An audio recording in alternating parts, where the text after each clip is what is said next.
পুটখালী বিএনপির দলীয় প্রার্থী তৃপ্তির সুধী সমাবেশ অনুষ্ঠিত। শাহরুল ইসলাম রাজ, স্টাফ রিপোর্টার।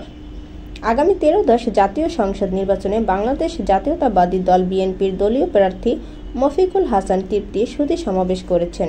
সোমবার 10 নভেম্বর বিকালে পুটখালী ইউনিয়ন বিএনপির আয়োজনে বালুন্ডা সরকারি প্রাথমিক বিদ্যালয়ে এ সুধী সমাবেশ অনুষ্ঠিত হয়।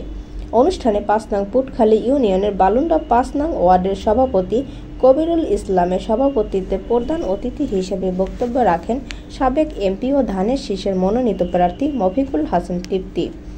এ সময় তার বক্তব্যে তিনি সকলের উদ্দেশ্যে বলেন, আমার দল আমাকে অনেকবারই ধানের শীষের কাণ্ডারি হিসেবে আমাকে নমিনেশন দিয়েছে এবং আমি এমপিও হয়েছি। এবার যদি আমি আপনাদের সকলের দোয়ায় এমপি হতে পারি, আমি বয়স্কদের ও প্রতিবন্ধীদের ভাতা, বেকারদের চাকরির ব্যবস্থা, শিক্ষা খাতে উন্নয়ন, মাদক মুক্ত, চাঁদাবাজ মুক্ত, সন্ত্রাসী মুক্ত দেশ গড়াবো, এই ওয়াদা করছি।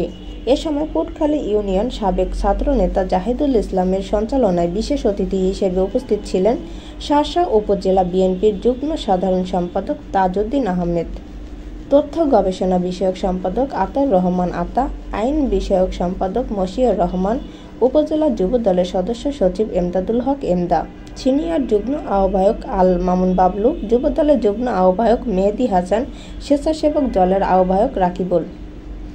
আরও উপস্থিত ছিলেন কায়দা ইউনিয়ন বিএনপি সাধারণ সম্পাদক শহীদুল ইসলাম, যুগ্ম সাধারণ সম্পাদক আখতারুজ্জামান আক্তার, বাগআচরা ইউনিয়ন বিএনপির সহসভাপতি আসাদুজ্জামান মিঠু, সহসভাপতি মোনায়েম হোসেন, সাংগঠনিক সম্পাদক আলমগীর কবির আলম, পুটখালী ইউনিয়নের সাবেক চেয়ারম্যান হাবিবুর রহমান, পুটখালী ইউনিয়নের সভাপতি মফিজুর রহমান, সহসভাপতি আব্দুর রশিদ, যুগ্ম আহ্বায়ক আলিয়ার রহমান সহ সাংগঠনিক সম্পাদক লিয়াকত আলী।